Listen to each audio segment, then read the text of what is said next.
आइए क्लास एक concept test solve करते हैं। तो क्लास यहाँ पर आपका क्वेश्चन है अरेंज द फॉलोइंग और आपको दिया गया है ए पार्ट में कि कुछ कंपाउंड्स हैं और उनको आपको decreasing order of pKb values में अरेंज करना है। जबकि बी पार्ट में आपको कुछ अदर कंपाउंड्स दिए गए हैं, उनको आपको बेसिक स्ट्रेंथ के इंक्रीजिंग ऑर्डर में अरेंज करना है। अब आप इस वीडियो को 2 मिनट के लिए पॉज कीजिए और इस क्वेश्चन को सॉल्व करने की कोशिश कीजिए। आई होप क्लास आपने इस क्वेश्चन को सॉल्व कर लिया होगा। तो आइए इस क्वेश्चन को सॉल्व करते हैं। शुरुआत करते हैं पार्ट ए से। तो क्लास हम जानते हैं कि अगर प्लस आई इफेक्ट बढ़ता है तो बेसिक स्ट्रेंथ भी बढ़ती है, और हम ये भी जानते हैं कि जो एलिफेटिक एमीन्स होते हैं are more basic than aromatic amines.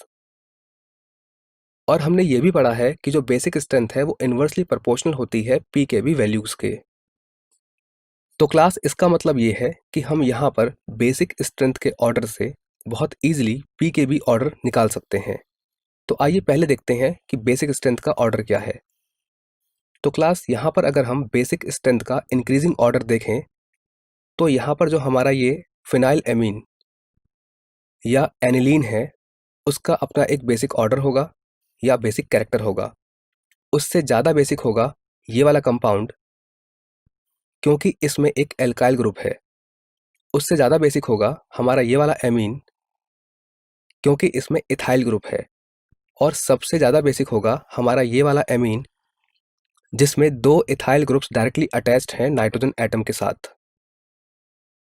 और अब अगर हम डिक्रीजिंग ऑर्डर ऑफ पीकेबी की बात करें, क्योंकि पीकेबी का जो ऑर्डर होता है वो बेसिक स्ट्रेंथ के अकॉर्डिंग इन्वर्स होता है। तो क्लास इसीलिए सबसे ज़्यादा पीकेबी वैल्यू होनी चाहिए सबसे वीक बेस की, यानी कि एनिलीन की। उससे कम वैल्यू होनी चाहिए इस वाले एमीन की। उससे कम ऐसे एमीन की जिसमें एक इथाइल है। जबकि सबसे कम पीकेबी वैल्यू होनी चाहिए ऐसे एमीन की जिसमें 2 इथाइल ग्रुप्स लगे हुए हैं। तो पीकेबी का ऑर्डर आप यहाँ पर देख सकते हैं। आइए क्लास अब देखते हैं बी पार्ट, जहाँ पर हमें दिए गए एमीन्स को बेसिक स्ट्रेंथ के इंक्रीजिंग ऑर्डर में अरेंज करना है।